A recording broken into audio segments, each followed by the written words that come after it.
요한복음 6장의 주제어는 영생입니다. 생명이죠. 예수님께서 내가 생명이라고 하는 이 선포를 오늘 듣게 됩니다. 그를 위해서 6장은 두 가지 표적을 우리에게 미리 보여주셨어요.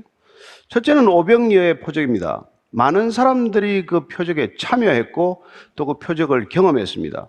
그러나 정작 배가 갈릴리 호수를 건너갈 때 풍랑을 만났었고 그 풍랑 사이로 걸어오는 예수님은 12제자 이외에는 본 적이 없죠. 어쨌건 이 두 가지 표적을 사도 요한은 동일하게 하나님이 누구신지, 예수님이 누구신지를 드러내는 표적이다라고 기록하고 있습니다.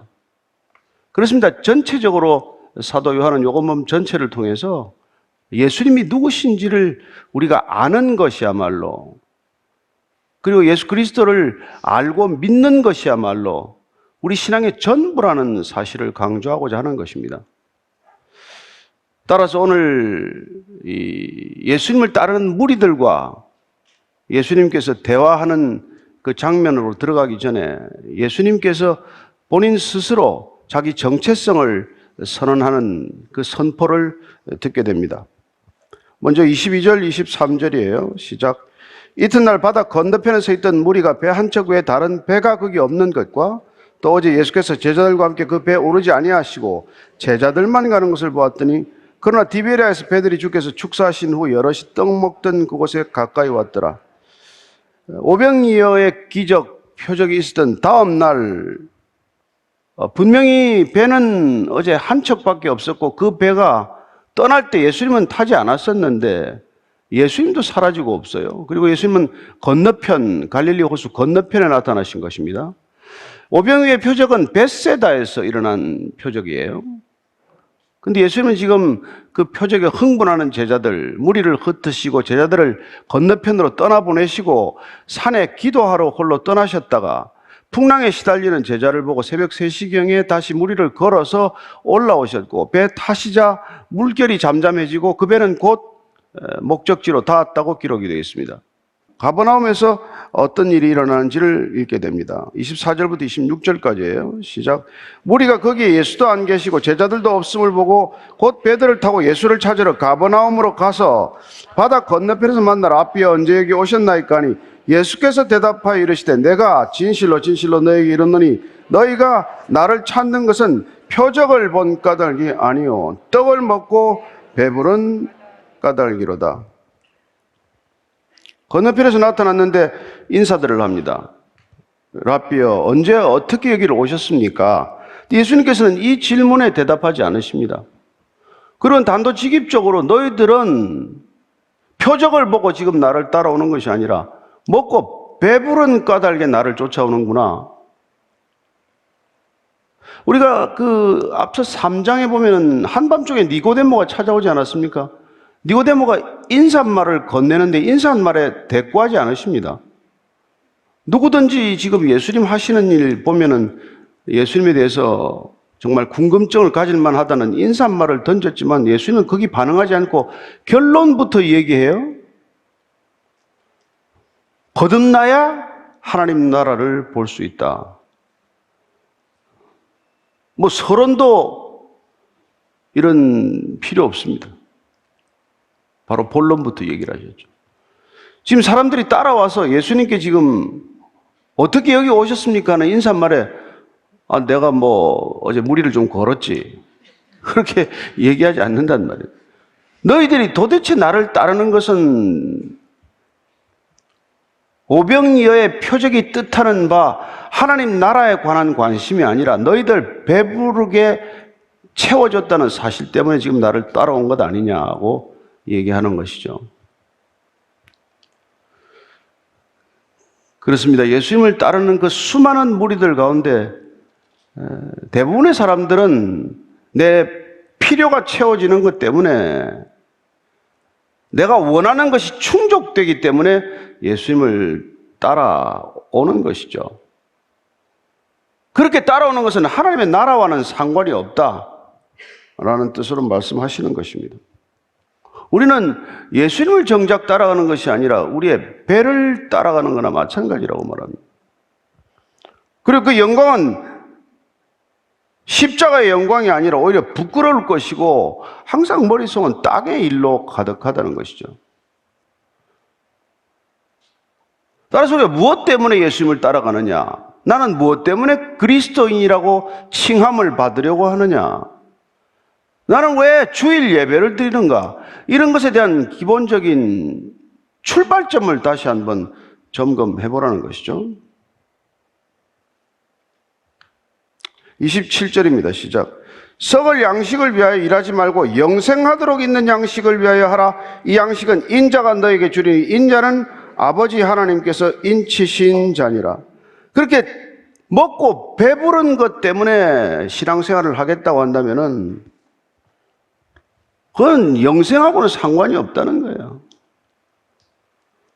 예수님이 이 땅에 오신 것은 영원하도록, 영생하도록 있는 생명을 주기 위해서 오셨고, 지금 예수님께서 사도 요한이 기록하는 이 7가지 표적들도 예수님이 이 땅에서 주시고자 하는 영생을 주실 수 있는 하나님의 아들로서의 표적을 기록하고 있지만, 단순히 그 표적 그 자체에만 우리의 관심이 머무른다면, 그래서 정작 그 표적이 가리키는 하나님 나라에 별 관심이 없다면 아무 소용이 없다는 것이죠.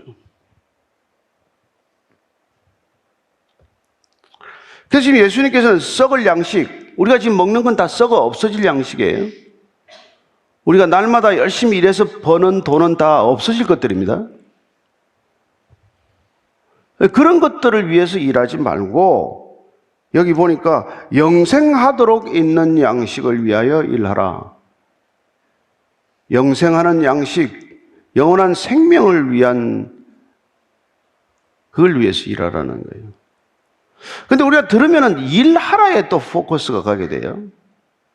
우리는 너무나 우리가 열심히 일해서 삭스를 받고 그 삭스로 양식을 또 사서 먹고 살아가는 존재이기 때문에 이 양식을 위해서 일하지 말고 저 양식을 위해서 일하라 그러면은 또 하나님을 위해서 어떤 일을 하고 하나님으로부터 삭스를 받아서 영생이라고 하는 선물을 얻을 것인가? 이렇게 자연스럽게 우리의 사고 구조는 고착이 되어 있는 것이죠. 그래서 어떻게 일하라는 것입니까? 무슨 일을 해야 합니까? 어떻게 일해야 우리는 영생을 받는 것입니까? 이렇게 금방 우리의 사고는 전개가 되는 것이죠. 그랬더니 예수님께서는 이 양식은 너희들이 일해서 사는 것이 아니라 인자가 너희에게 주는 것이다. 우리는 세상에서 열심히 일해서 돈을 벌죠. 양식을 사 먹어야죠. 그러나 그 양식으로 우리가 충족되는 존재가 아니라 하나님께서 주시는 영생하는 생명을 우리가 먹어야 우리는 비로소 하나님의 백성, 하나님의 자녀가 되는 것 아닙니까? 그 일을 위해서 오셨다는 것, 그것이 예수님의 소명이라는 것을 우리가 안다면 그분께 엉뚱한 것을 구하지는 않을 것이겠죠.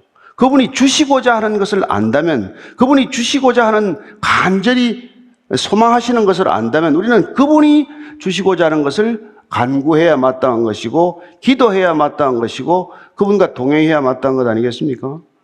네. 자, 28절 29절입니다. 시작. 그들이 묻되 우리가 어떻게 하여야 하나님의 일을 하오리까? 예수께서 대답하여 이르시되 하나님께서 보내신 이를 믿는 것이 하나님의 일이니라 하시니. 자, 아까 말씀드린 대로 그들은 영생을 위해서 이제는 그냥 썩어 없어질 양식을 위해서 일하지 말고 하나님의 일을 해야 될 텐데, 하나님의 일을 해야 영생하는 양식을 얻는다고 하는데 이 말씀을 듣는 순간 여러 가지 생각들이 머릿속에 교차했을 거예요.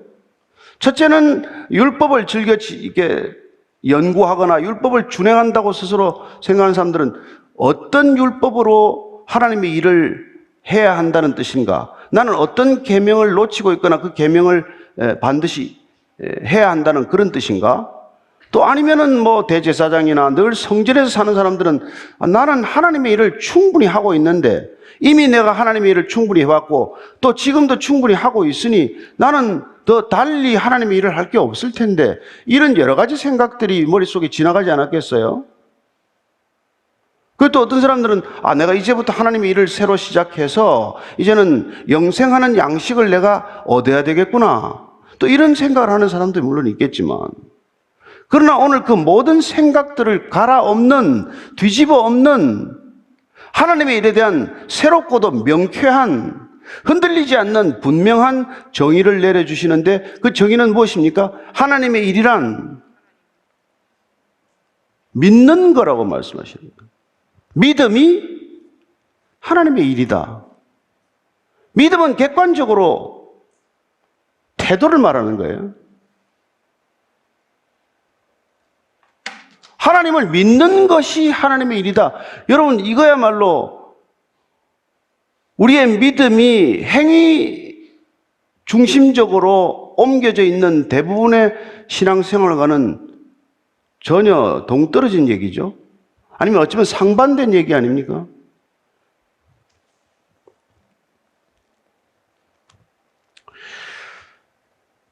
하나님께서 예수 그리스도를 보내셨다.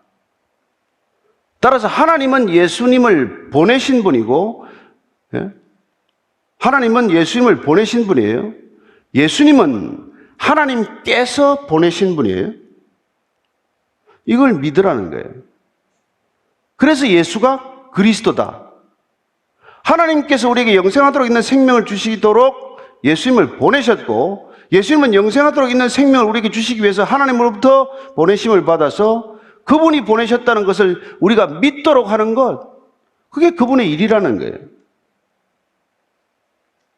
따라서 저와 여러분들이 예수님을 믿는 것, 그 예수님을 믿는 믿음의 실체는 그분이 그리스도다 하는 걸 믿는 것이고, 그분이 그리스도다라고 믿는 것은 하나님께서 예수님을 보내셨다. 예수님은 하나님께서 보내서 오신 분이다. 하나님은 예수님을 보내시는 분이고, 예수님은 하나님께서 보내셔서 오셨다는 것을 믿는 것이란 말이에요. 따라서 지금 주님께서 우리에게 바르게 믿는 것, 제대로 믿는 것, 제대로 아는 것, 이게 그토록 중요한 까닭은 그래야만 우리는 일상으로부터 분리되지 않은 신앙, 현실에 굳게 뿌리박은 신앙, 현실과 분리되지 않는 신앙, 그래야 우리가 일상적으로 경험하는 가족이나 이웃들과의 관계가 괴리되지 않는 신앙으로 갈 수 있기 때문에 어떤 것보다도 믿음으로 일하라고 지금 얘기하고 있는 것이죠.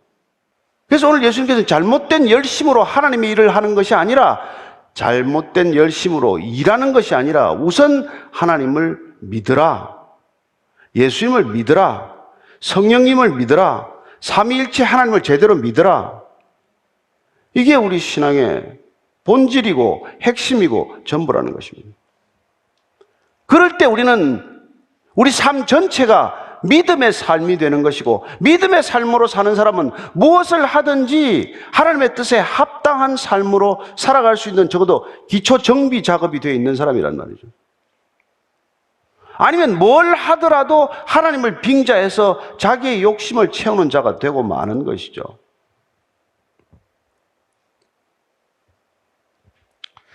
자, 30절 31절입니다. 시작. 그들이 묻되 그러면 우리가 보고 당신을 믿도록 행하시는 표적이 무엇이니까? 하시는 일이 무엇이니까? 기록된 바 하늘에서 그들에게 떡을 주어 먹게 하였다 함과 같이 우리 조상들은 광야에서 만나를 먹었나이다. 이들의 생각은 안 바뀌어요.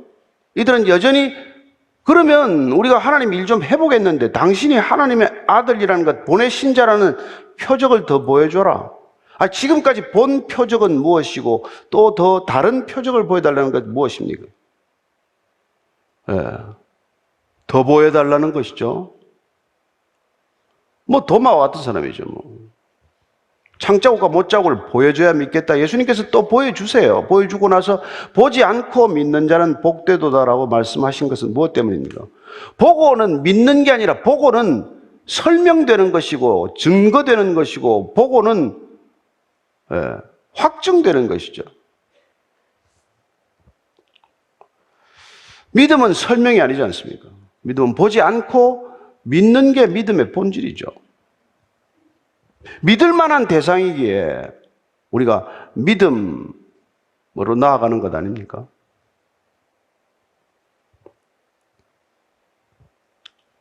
그래서 표적을 보여달라 하시는 일이 뭡니까? 왜냐하면 우리 조상들은 광야에서 출애굽해서 만나를 매일같이 내려주지 않았습니까?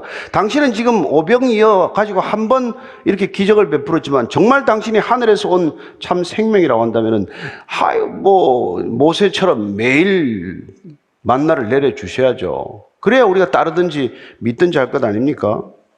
그랬더니 예수님께서 32절 33절입니다. 시작. 예수께서 이르시되 내가 진실로 진실로 너에게 이르노니 모세가 너에게 하늘로부터 떡을 준 것이 아니라 내 아버지께서 너에게 하늘로부터 참떡을 주시나니 하나님의 떡은 하늘에서 내려 세상에 생명을 주는 것이니라. 만나는 진짜 떡이 아니라는 거예요. 지금 예수님은 참떡, 실제, 진짜 정말 신뢰할 수 있는 떡 얘기를 꺼내고 있잖아요. 따라서 오병이어의 표적이 가리키는 바는 참된 떡, 참된 생명, 영생하는 생명을 가리키고 있다. 근데 너희들이 지금 달라고 하는 만나, 모세가 그토록 광야 40년 동안 이렇게 전했던 떡은 모세가 준 것도 아니고 그것도 하나님께서 주신 것이지만 그 떡은 먹고도 배고픈 떡이요, 먹고도 다 죽지 않았느냐? 만나 먹고 안 죽은 사람이 어디 있냐? 여호수아와 갈렙 빼고. 그러니 그 떡은 영생하는 떡을 가리키는 그것도 표적이 될 수는 있지만 그게 진짜 떡은 아니라는 거예요. 내가 주고자 하는 진짜 떡은 그게 아니라고 말씀하시는 것이죠. 그랬더니 당장 또 표정이 달라지죠. 34절 35절입니다. 시작. 그들이 이르되 주여 이 떡을 항상 우리에게 주소서. 예수께서 이르시되 나는 생명의 떡이니 내게 오는 자는 결코 줄이지 아니할 터이요 나를 믿는 자는 영원히 목마르지 아니하리라. 떡을 항상 우리에게 주소서. 그들은 그것 때문에 쫓아온 거예요. 항상 떡이 있게 해 주소서. 만나는 매일 내리지 않았습니까? 항상 내가 원할 때, 내가 부족하다고 느낄 때, 내가 갈망할 때 항상 나를 채워주소서. 사마리아 우물가 여인과 다르지 않죠. 그 여인도 내 배에서 샘솟도록 영생하는 생명수가 솟아나리라. 그러면 그 물 때문에 내가 좀 우물가에 물 더 이상 떠오지 않게 하소서 이렇게 말하잖아요. 항상 우리에게 달라. 자, 예수께서 드디어 오늘 예수님의 이 요한복음에서 자기 정체성 선언의 첫 번째 선언인 나는 생명의 떡이다 라고 말씀하십니다. 떡을 주시는 자라고 소개했던 예수님께서는 내가 곧 떡이다 라고 말씀하십니다. 내가 곧 참떡이다. 내가 곧 생명의 떡이다 말씀하시는 거죠. 우리 잘 아는 대로 내가 곧 생명의 떡이다. I am the bread of life. 이때 I am은 모세가 떨기나무에서 하나님의 음성을 들었던 그 곧 I am who I am이라고 말씀드렸고, 이 I am who I am은 하나님께서 나 자신을 소개할 때 나는 스스로 있는 자니라 이렇게 번역을 하지 않았습니까? 따라서 예수님은 두 가지 의미를 동시에 전하고 있는 것이죠. 스스로 있는 자는 곧 생명의 떡이다. 하나님은 곧 생명이시다. 이 얘기를 하시는 것이죠. 하나님은 종교가 아니다. 하나님은 생명이시다. 예수님은 종교 제도가 아니다. 생명이시다. 성령님은 종교적 대상이 아니다. 우리의 생명이시다 이 말이에요. 그러나 이 말을 못 알아듣지 않습니까? 잘 못 알아듣죠. 36절에서 38절까지입니다. 시작. 그러나 내가 너희에게 이르기를 너희는 나를 보고도 믿지 아니하는도다 하였느니라. 아버지께서 내게 주시는 자는 다 내게로 올 것이요 내게 오는 자는 내가 결코 내쫓지 아니하리라. 내가 하늘에서 내려온 것은 내 뜻을 행하려 함이 아니요 나를 보내신 이의 뜻을 행하려 함이라. 그렇습니다. 예수님이 말씀을 선포하실 때 예수님의 자기 정체성 선언 앞에서 우리는 항상 둘로 나눠지는 것을 보게 돼요. 그걸 받아들여서 말씀 그대로를 쑥 먹는, 그리하여 믿음으로 반응하는 믿는 자들과 결국 그 말씀을 거부함으로써 믿지 않는 자로 나뉘는 것이죠. 그래서 예수님이 이 땅에 오심으로 종말론적 시간은 시작이 된 것이고, 그분의 말씀이 선포될 때마다 우리는 구원과 심판의 갈림길에 서는 것이고, 그분의 말씀을 우리가 받아들임으로써 우리는 영원한 생명, 영생하도록 있는 생명을 날마다 먹는 것이고 우리 안에서 체험하는 것이고, 그걸 거부함으로써 우리는 날마다 죽음을 경험하는 것이고 심판을 자초하는 것이 되는 것이죠. 그러나 단지 무지하기 때문에 잠시 말씀을 알아듣지 못하는 일은 반복되는 것이고, 그때나 지금이나 마찬가지다 이거죠. 따라서 예수님께서 오늘 하나님의 일을 하고 싶으니 내가 하는 말을 그냥 믿으라고 말씀하십니다.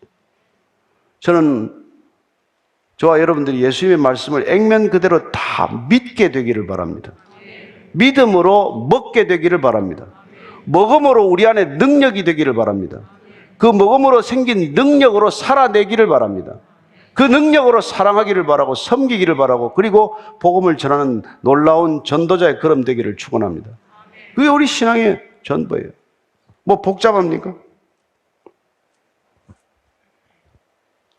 자, 39절 40절의 시작. 나를 보내신 이의 뜻은 내게 주신 자 중에 내가 하나도 잃어버리지 아니하고 마지막 날에 다시 살리는 이것이니라. 내 아버지의 뜻은 아들을 보고 믿는 자마다 영생을 얻는 이것이니 마지막 날에 내가 이를 다시 살리리라. 마지막 날은 계속해서 우리가 심판의 날, 동시에 구원의 날을 뜻하는 것이죠. 여기서는 구원의 뜻으로 쓰였습니다. 어쨌든 하나님께서 예수님을 보내신 뜻은 하나님께서 예수님에게 보내시는 사람들을 하나도 잃어버리지 않는 거라고 말합니다. 따라서 우리가 예수님께 가는 것은 하나님 아버지께서 우리가 가도록 하셔야 그분께로 오신다는 것을 예수님이 말씀해 주고 계신 것이죠. 예수님께서 나한테 오는 사람들 그냥 오지 않는다. 내 아버지께서 내게 보내셨기 때문에 나는 누구도 쫓아내지 않는다. 나는 다 그들을 살리는 것이 내 소명이다. 이렇게 말씀하시죠. 아들을 보고 믿는 자마다 다 영생을 얻게 하는 것, 이게 예수님의 이 땅에 보내신 자로서의 소명이라는 것입니다.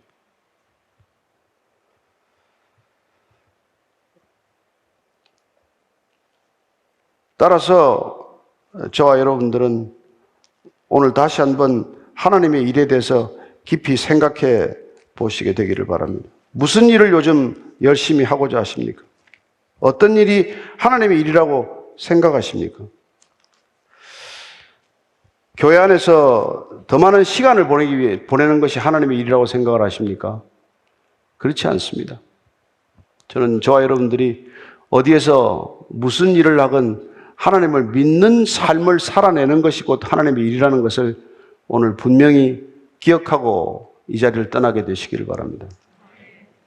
주님께서는 우리를 그리하여 보내시는 곳마다 하나님의 나라가 임하게 하는 것, 우리가 가는 곳마다 생명의 씨앗이 뿌려지는 것, 우리가 일하는 곳마다 어떤 일이건 그것이 믿음으로 하는 일일진데 그것이 생명의 열매로 나타나는 것, 그리하여 분쟁이 있는 곳마다 화평이 찾아들게 되고 미움과 증오가 있는 곳마다 사랑의 향기가 번져나가는 것, 그런 것들이 주님께서 우리를 부르신 이유요, 우리를 건지신 이유요, 우리를 영생하는 생명으로 새롭게 나게 하신 이유 아닙니까? 오늘날 교회가 이 일에 집중한다면, 이 땅에 그리스도인들이 이 한 가지 일에 전념한다면 우리는 세상을 바꿀 수 있는 참된 교회가 될 것입니다. 교회의 생명력은 눈에 보이는 것에 있지 않습니다. 교회의 생명력은 저와 여러분들 안에 마음속에 믿음이 바로 세워지는 것입니다. 종교개혁은 교회 제도를 바꾸는 것이 아니라 저와 여러분들이 거듭나는 것입니다. 참된 종교개혁이란 저와 여러분들이 하나님께서 보내셔서 있는 곳에서 믿음으로 살아내는 것입니다. 어떤 세상적인 일도, 세상적인 질서도, 세상적인 가치도, 세상적인 우선순위도 교회에 자리 잡게 해서는 안 되는 것이죠. 교회가 세상을 닮아가서는 세상을 어떻게 바꿀 수 있습니까? 따라서 우리가 오늘 주님께서 하나님의 일을 우리에게 분명히 가르쳐 주시고 믿음으로 하는 일이고 하나님의 일이라는 것을 우리가 다시 한번 확인한다면 우리는 이 시대 교회가 해야 할 일을 다시 한번 확인하게 되는 것입니다. 교회가 눈에 보이는 일보다 더 중요한 본질에 집중한다면 눈에 보이는 것들은 따라오는 일들이에요. 거저되는 일들은 아니겠지만, 따라서 오늘 다시 한번 이 말씀을 묵상하면서 하나님, 제 안에 믿음이 다시 세워지게 하옵소서. 제 안에 다시 한번 믿음이 불일 듯 일어나게 해 주옵소서. 그래야 제가 날마다 살아내는 삶의 자리가 하나님의 일이 펼쳐지고 열매 맺는 곳 되게 하여 주옵소서.